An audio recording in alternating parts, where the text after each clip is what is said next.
సబ్స్క్రిప్షన్ల వల్ల మనకి తెలియకుండా జరిగే నష్టాల్ని తగ్గించుకోవాలంటే ప్రతి ఒక్కరూ ఖచ్చితంగా కొన్ని జాగ్రత్తలు పాటించాలి. ఇక అన్నిటికంటే ముఖ్యమైనది మన బడ్జెట్ ప్లాన్. సర్వీస్‌లో మనకి అవసరమైన వాటికి, నచ్చిన వాటికి సబ్స్క్రిప్షన్స్ కట్టడం మంచిదే. కానీ మన ఆదాయంలో ప్రతి నెల సబ్స్క్రిప్షన్ల కోసం ఎంత కేటాయించాలి అనే దాని మీద ఒక టోటల్ అవగాహన మనకి ఉండాలి. బడ్జెట్‌లో సబ్స్క్రిప్షన్స్ పేమెంట్స్ అన్నీ కలిపి ఈ అమౌంట్ దాటకూడదు అని ముందుగానే ఒక హద్దు పెట్టుకోండి.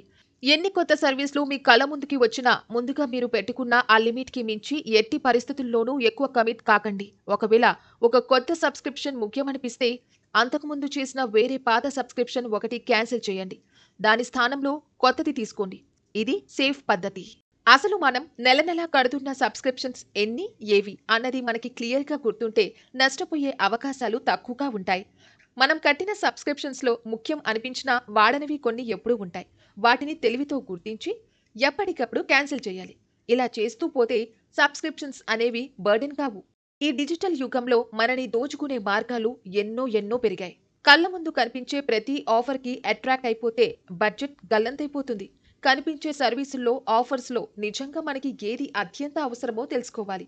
అలా ఎంతో తెలివితో ఖర్చు చేస్తేనే ఈ రోజుల్లో ఆర్థికంగా నిలబడగలం. లేదంటే అంతే మరి.